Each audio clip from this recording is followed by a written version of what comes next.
صبح شب ولادت سیدہ بی بی آمنہ سلام اللہ علیہا کہتی ہیں جب یہ تینوں ملائکہ نے اٹھا کر کے میرے شہزادے کو پوری کائنات کی سیر کرائی، واپس لا کر میرے پاس رکھا، تو جبرائیل امین نے منادی کی، اعلان کیا، اے ملائکہ خوشیاں مناؤ، اے فرشتوں خوشیاں مناؤ، اس لیے کہ اب اللہ رب العزت کا وہ حبیب آیا ہے جس حبیب کی ہر سفارش پر مولا اپنے جلال کو جمال میں تبدیل کرے گا، اپنے جلال کو جمال میں تبدیل کرے گا۔ فرشتے جلال خداوندی سے ڈرتے تھے، اللہ کے جلال سے ڈرتے تھے، اور اس دن انہوں نے خوشیاں منائی۔ اب رب کا جلال اپنے حبیب کے جمال میں آ جائے گا۔ امتیوں ہم کیوں نہ خوشیاں منائیں، اس لیے کہ ہمیں مولا نے پیدائشی اس رسول کی امت میں بنایا ہے۔ اسی لیے تو ہمارے امام اہل سنت فاضل بریلوی نے ہمیں یہ عقیدہ دیا ہے، حشر تک ڈالیں گے ہم پیدائش مولا کی دھوم، مثل فارس نجد کے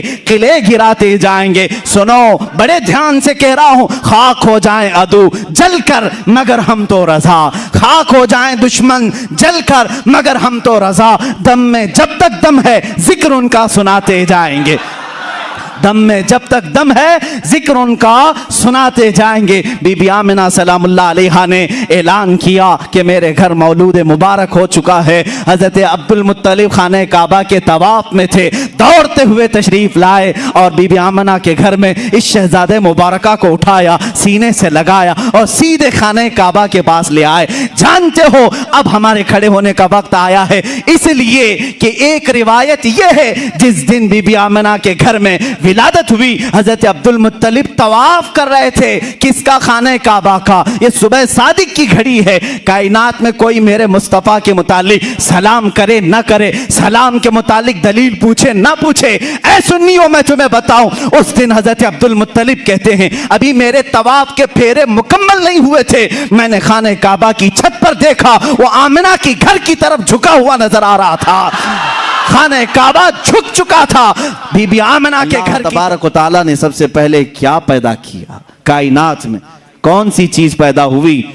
عزیزان گرامی وقار، خود میرے آقا صلی اللہ تعالیٰ علیہ وسلم کی حدیث ہے جس کو حدیث جابر کہتے ہیں، مصنف ابن عبد الرزاق میں یہ حدیث پائی گئی۔ حضور پاک صلی اللہ تعالیٰ علیہ وسلم نے حضرت جابر سے کہا، اے جابر، سب سے پہلے اللہ نے مخلوقات میں تیرے نبی کے نور کو پیدا کیا۔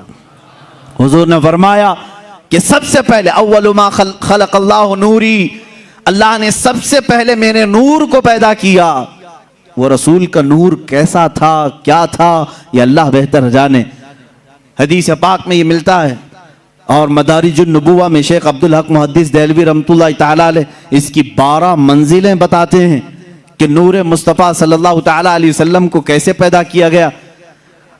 کچھ بھی نہیں تھا، آدم تھے نہ حوا تھی، نہ کائنات کی کوئی چیز، نہ جنت دوزخ لوح قلم عرش کرسی، کچھ نہیں، صرف اللہ رب العزت۔ اللہ تعالیٰ فرماتا ہے کنت کنزا مخفیا فاردت ان اعرف فخلقت الخلق، او کما قال رسول اللہ صلی اللہ علیہ وسلم۔ یہ حدیث قدسی ہے، یعنی اللہ خود فرما رہا ہے، رسول کی زبان ہے۔ میرے آقا فرماتے ہیں اللہ نے فرمایا کنتو کنزن مخفیا، میں ایک چھپا ہوا خزانہ تھا۔ اللہ فرما رہا ہے میں ایک چھپا ہوا خزانہ تھا، فاردت ان اعرف، تو میں نے یہ ارادہ کیا کہ میں پہچانا جاؤں، میرا تعارف ہو سب کے سامنے۔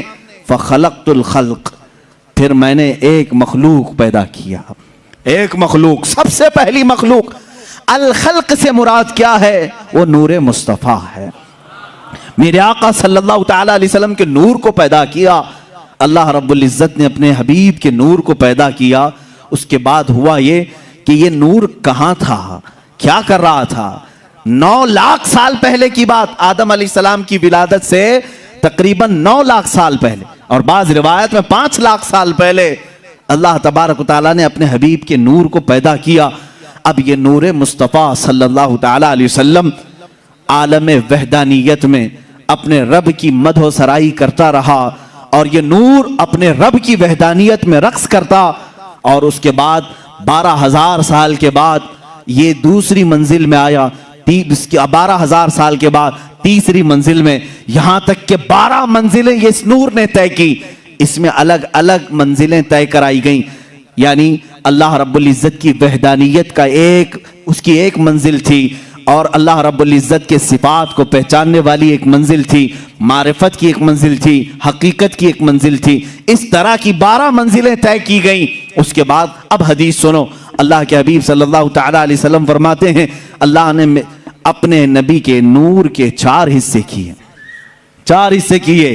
اب یہ 4 حصے جو ہوئے، ایک حصے سے الگ چیز بنائی گئی، دوسرے حصے سے الگ، جیسے حدیث میں ایک حصے سے اللہ تعالیٰ نے جنت کو پیدا کیا، پھر عرش کو پیدا کیا، پھر لوح کو پیدا کیا جس پر سارے انسانوں کی تقدیر لکھی گئی، پھر قلم کو پیدا کیا، چوتھا حصہ باقی تھا، پھر اس میں 4 حصے کیے گئے، پھر ان میں سے اللہ رب العزت نے ایک حصے سے سارے نبیوں کے نور کو پیدا کیا، پھر متقین کو پیدا کیا، مومنین کو پیدا کیا، پھر جو بچا نور کا حصہ تھا پھر اس میں 4 حصے کیے گئے، ان میں سے ایک حصے سے سورج کو پیدا کیا گیا، چاند کو پیدا کیا گیا، پھر ایک حصے سے سارے ستاروں کو پیدا کیا گیا، پھر جو چوتھا حصہ تھا پھر اس میں 4 حصے ہوئے، ان میں سے ایک حصے سے اللہ نے سارے ستاروں کو، سیاروں کو پیدا کیا، کائنات کے عجائبات کو پیدا کیا، جنات کو پیدا کیا، پھر چوتھا جو حصہ تھا ان میں سے 4 حصے پھر ہوئے، ان میں سے ایک حصے سے سارے فرشتوں کو پیدا کیا، پھر ایک حصے سے آسمان کو، ایک حصے سے زمین کو،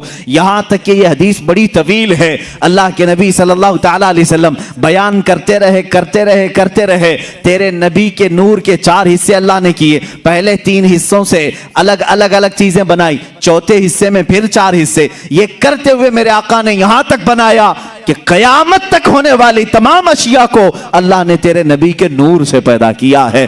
رسول پاک صلی اللہ تعالی علیہ وسلم کے نور سے ساری کائنات کی ہر چیز کو پیدا کیا، اسی لیے ہم یہ کہتے ہیں وہ جو نہ تھے تو کچھ نہ تھا، وہ جو نہ ہو تو کچھ نہ ہو، جان ہے وہ جہان کی، جان ہے تو جہان ہے۔ میرے آقا جانے کائنات ہیں، اصل کائنات ہیں، مقصد کائنات ہیں۔ اللہ رب العزت نے میرے آقا صلی اللہ علیہ وسلم کے نور کو اتنی منزلوں سے گزارا۔ اس کے بعد اب اندازہ کریں آپ، حضور پاک صلی اللہ تعالی علیہ وسلم کے نور کے ایک حصے سے جو سورج بنا ہے، جو ستارے بنے، جو چاند بنے، ان میں اتنی روشنی ہے کہ پوری کائنات کو چمکا رہے ہیں۔ تو جس نور مصطفیٰ میں اللہ نے سراپا نور رکھا ہے، وہ پوری کائنات کو کیسے نہیں جگمگا سکتا ہے، کیسے نہیں روشن کر سکتا ہے۔ اسی لیے اعلیٰ حضرت فاضل بریلوی رحمت اللہ تعالی علیہ نے پورا قصیدہ نور میرے آقا کی شان میں لکھا ہے۔ صبح طیبہ میں ہوئی بٹتا ہے باڑا نور کا، صدقہ لینے نور کا آیا ہے تارا نور کا، یا رسول اللہ تیری نسل پاک میں ہے بچہ بچہ نور کا، تو ہے عین نور تیرا سب گھرانہ نور کا۔ نور کا قصیدہ اعلیٰ حضرت نے پورا حضور کے ہر عضو کو نور کہا ہے۔ کاف گیسو ہا دہن یا ابرو آنکھیں عین ساتھ، قرآن کی آیت ہے میرے عزیزو، کاف ہا یا عین صاد، یہ سورہ مریم کی شروع کی آیت ہے، اور اس کو بعض محدثین نے کہا یہ اسم اعظم ہے، اسم اعظم، اس کی تلاوت سے اللہ ہر دعا قبول کرے گا۔ کاف ہا یا عین صاد، لیکن عاشق رسول جب پڑھتا ہے اس میں اپنے نبی کو ہی دیکھتا ہے۔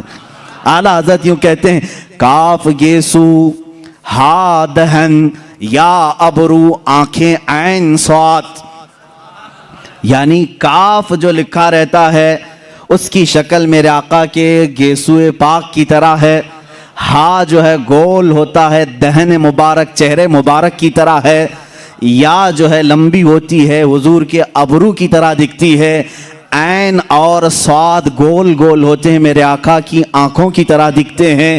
کاف گیسو ہا دہن یا ابرو آنکھیں عین صاد، تیری صورت میں ہے اترا سورہ نور کا۔ میرے آقا صلی اللہ تعالی علیہ وسلم کے چہرے پاک پر بھی قرآن کی آیتیں آئی ہوئی۔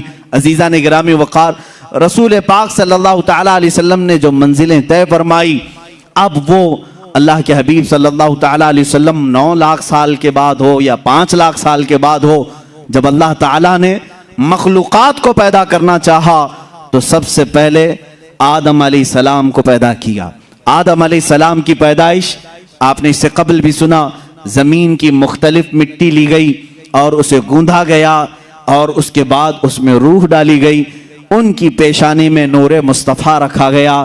اب اللہ رب العزت کے نور کی یہ امانت کہاں منتقل ہوئی؟ جبین آدم میں آئی۔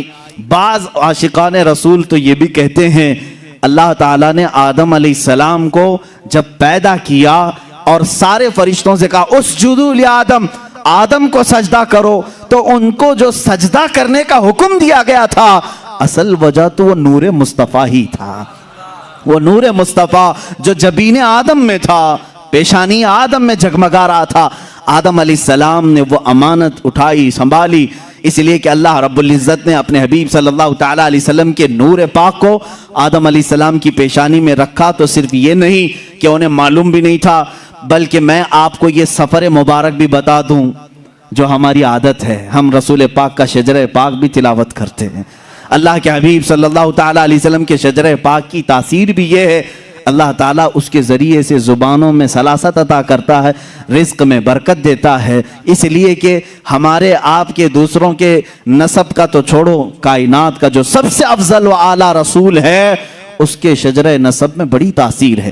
میں آپ کو یہ بتاؤں، اس نور نے جو منزلیں طے کی، یہ نور مصطفیٰ صلی اللہ تعالیٰ علیہ وسلم 5 لاکھ سال یا 9 لاکھ سال اپنے رب ذوالجلال کے جلوں میں رہا۔ اللہ نے اس کے بعد اسی نور کے حصوں سے جنت بھی بنائی، لوح بھی بنایا، عرش بھی بنایا، کرسی بھی بنایا، قلم بھی بنایا، ساری چیزیں بنائی۔ اسی کو تو اقبال نے کہا ہے لوح بھی تو، قلم بھی تو، تیرا وجود الکتاب۔ یعنی حدیث میں ہے نا، بعض حدیثوں میں یہ ہے، حضور نے فرمایا سب سے پہلے اللہ نے لوح کو بنایا، تختی۔ ایک حدیث میں سب سے پہلے اللہ نے قلم کو پیدا کیا، پیدا کرنے والی چیزوں میں سب سے پہلے اللہ نے لوح کو بنایا۔ ایک حدیث میں ہے قلم کو بنایا، اور ایک حدیث میں الگ تو پوچھا گیا کس کو پہلے بنایا، اور ایک حدیث میں تو حضور فرما رہے ہیں میرے نور کو سب سے پہلے پیدا کیا۔ یہ 3 الگ الگ چیزیں ہوئی، تو پہلے ہے کون؟ لوح کو پہلے پیدا کیا کہ قلم کو پہلے پیدا کیا یا نور مصطفیٰ کو؟ اقبال جیسا عاشق جو ہے یہاں پر ہمارے ذہنوں کو قریب کر کے سمجھاتا ہے، اس میں ٹینشن لینے کی ضرورت نہیں کس کو پہلے پیدا کیا۔ اقبال کا شعر یہ کہتا ہے یا رسول اللہ لوح بھی تو، قلم بھی تو، تیرا وجود الکتاب۔ جس کو اللہ نے پہلے پیدا کیا وہ شکل تو آپ ہی کی تھی، لوح سے مراد آپ ہی ہیں، قلم سے مراد آپ ہی ہیں، کتاب سے مراد بھی آپ ہی ہیں۔ لوح بھی تو، قلم بھی تو، تیرا وجود الکتاب، گنبد آبگینہ رنگ تیرے وجود میں حباب۔ عزیزان گرامی وقار، رسول پاک صلی اللہ تعالیٰ علیہ وسلم کی یہ جو منزلیں ہیں، جبین آدم میں آئے، اب جب جنت سے اتر کر دنیا میں آئے، رسول پاک صلی اللہ تعالیٰ علیہ وسلم کا نور لے کر کے ہی دنیا میں آئے۔ یہاں جب آئے 350 سال تک حضرت حوا سے الگ رہے، پھر اس کے بعد ملاقات ہوئی، حضرت آدم علیہ السلام کی توبہ بھی قبول ہوئی مصطفیٰ کریم کے وسیلے سے، حضور پاک صلی اللہ تعالیٰ علیہ وسلم کے وسیلے سے ہی آدم علیہ السلام کی توبہ قبول ہوئی۔ اللہ رب العزت نے دونوں کو ملایا، شوہر اور بیوی کو، جن کا نکاح جنت میں ہو چکا تھا، دنیا میں آنے کے بعد 350 سال تک مل نہیں سکے، لیکن عرفات کے میدان میں دونوں کی ملاقات ہوئی۔ اب اس کے بعد سلسلہ چلا، آدم علیہ السلام کی عمر مبارک تقریباً 1000 سال کی ہوئی۔ کتنی؟ 1000 سال کی، بے شمار اولاد آپ کی ہوئی۔ آپ کا اولاد کا جو نسب کا سلسلہ تھا، اس لیے کہ دنیا کو ابھی وجود میں لایا گیا تھا، نسل انسانی کی ارتقاء ہونی تھی، روزانہ آدم علیہ السلام کے گھر میں بچے کی ولادت ہوتی تھی، روز ان کی بیوی روز حاملہ ہوتی، روز بچے کی ولادت ہوتی۔ اس طرح آپ کی اولاد میں ایک ہونہار اور صالح فرزند پیدا ہوئے جن کا نام شیس رکھا گیا، وہ بھی نبی ہوئے۔ جب حضرت شیس علیہ السلام پیدا ہوئے تو آدم علیہ السلام کی پیشانی میں ہلکا پن آیا، شیس کی پیشانی چمکنے لگی۔ حضرت آدم علیہ السلام سمجھ گئے نور مصطفیٰ منتقل ہو کر شیس کی پیشانی میں آ گیا ہے۔ حضرت شیس علیہ السلام کی جبین مبارک چمکتی تھی۔ میرے عزیزو، یہ چمک جو ہے حضور کے سارے آبا و اجداد میں پائی گئی، سارے حضور کے جتنے باپ آدم علیہ السلام تک آتے ہیں نسب میں، سب کی پیشانیاں چمکتی تھی۔ حضرت شیس علیہ السلام کو دیکھا آدم علیہ السلام نے، ان کی الگ سے تربیت کی، الگ سے ساری اولاد میں ان کو الگ مقام دیا، اور پھر یہ کہتے رہے حضرت شیث علیہ السلام کا جو نکاح ہوا اس زمانے کی حضرت آدم علیہ السلام کی بیٹیوں سے ہی ان کے نکاح ہوتے تھے، بھائی بہن کے نکاح ہوتے تھے صرف ان کی شریعت میں، باقی کسی کی شریعت میں جائز نہیں، اس لیے کہ اس وقت انسان اتنے ہی تھے، ایک ہی باپ کی اولاد تھے۔ اپنی بیٹیوں میں جو سب سے پاکیزہ تھی آدم علیہ السلام نے ان کے ساتھ حضرت شیث کا نکاح کیا۔ شیث علیہ السلام کے نکاح کے بعد چند ہی دنوں کے بعد دیکھا گیا شیث علیہ السلام کی جبین مبارک سے وہ نور غائب نظر آ رہا ہے۔ انہوں نے بھی سمجھ لیا کہ یہ نور منتقل ہو چکا ہے حضرت شیث علیہ السلام سے، یہ نور مصطفیٰ صلی اللہ تعالی علیہ وسلم یانش میں آیا۔ یہ یانش حضرت شیث علیہ السلام کی اولاد میں سب سے بڑے تھے اور سب سے زیادہ پرہیزگار، اپنے باپ کے وفادار، اتنے اعلیٰ اخلاق تھے۔ ان کو دیکھ کر کے بھی شیث علیہ السلام نے تربیت کی، الگ سے ان کی تربیت کی اور بتایا کہ بیٹا تمہارے پاس اللہ نے ایک بہت بڑی امانت رکھی ہے، تم ادھر ادھر نظر نہیں کرو گے، تمہارا ہر عضو، تمہارا ہر لمحہ پاک ہونا چاہیے، اس لیے کہ تمہارے پاس اللہ کی ایک بہت بڑی امانت۔ دیکھیں اس امانت کو ہر باپ نے محفوظ رکھا اور تربیت بھی ویسی کی۔ حضرت یانش کا جب نکاح ہوا وہ بھی اپنے اشرف خاندان میں، اعلیٰ خاندان میں، جب ان کے گھر ان کی دلہن آئی چند سالوں کے بعد حضرت یانش کی پیشانی مبارک سے بھی وہ نور غائب نظر آیا۔ انہوں نے محسوس کر لیا کہ نور منتقل ہو چکا ہے۔ یہ اس زمانے میں سب کو دکھتا بھی تھا، معلوم بھی ہوتا تھا۔ میاں سب کی پیشانیاں لوگ تو دیکھتے ہوں گے، لیکن ایک پیشانی اگر سورج سے زیادہ چمکنے لگے تو سب کو پتہ ہی چل جائے گا یہ کوئی عام انسان نہیں، اس کے پاس کوئی خصوصیت تو ہے۔ اور جس کے پاس یہ نور ہوتا تھا، ہر زمانے کی بات یہ ہے، اس شخص سے شادی کرنے کے لیے ہر عورت بےتاب رہتی تھی۔ ہر عورت جو اس زمانے کی مخصوص عورتیں ہوتی وہ یہ نور کو دیکھتی اور پیغام نکاح بھیجتی، اور جس نصیب والی عورت کے حصے میں وہ آتا وہ دلہن بن کر کے آتی۔ حضرت یانش کے بعد ان کے بیٹے قینن تھے، قینن کی پیشانی پاک میں وہ نور مصطفیٰ منتقل ہوا۔ رسول پاک صلی اللہ تعالیٰ علیہ وسلم کے نور کی یہ منزلیں ہیں جو سفر کر رہی ہیں۔ نور خدا چلتا ہوا آدم کی جبین میں، جبین آدم سے شیث کی جبین میں، جبین شیث سے یانش کی جبین میں، جبین یانش کی سے قینن کی جبین میں، اور یہاں قینن کی جبین سے پیشانی سے حضرت محلیل کی جبین پاک میں آیا۔ محلیل سے یرد میں، یرد سے ادریس میں، ادریس سے ادریس علیہ السلام کا نام متوشلخ بھی ہے، متوشلخ سے یہ نور مصطفیٰ صلی اللہ علیہ وسلم لامک میں آیا۔ لامک سے حضرت نوح علیہ السلام، جو حضرت نوح علیہ السلام اولاد آدم میں دوسرے رسول بھی ہیں۔ نوح علیہ السلام کی جبین مبارک خوب چمکتی رہی، اور پھر یہ نور محمدی صلی اللہ تعالیٰ علیہ وسلم ان کے بیٹے سام میں آیا۔ سام سے یہ نور ارفخشد میں آیا، ارفخشد سے پھر شالخ میں آیا، شالخ سے پھر ایبر میں آیا، ایبر سے یہ نور فالخ میں آیا، فالخ سے یہ راعو میں آیا، راعو سے یہ صاروخ میں آیا، صاروخ سے یہ پھر ناحور میں آیا، ناحور سے پھر تارح میں، تارح سے پھر یہ جبین مصطفیٰ، نور مصطفیٰ سیدنا ابراہیم خلیل اللہ کی پیشانی میں آیا۔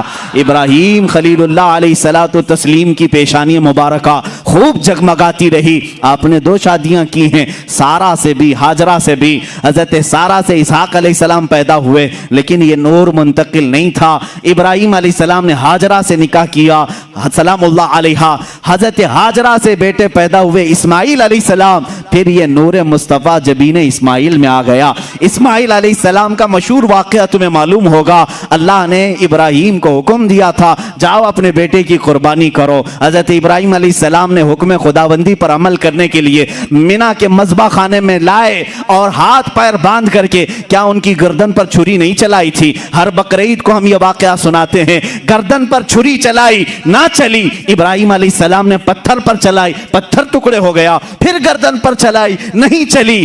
عشاق مصطفیٰ کہتے ہیں کیسے چلے گی؟ جبین اسماعیل میں نور مصطفیٰ جگمگا رہا تھا۔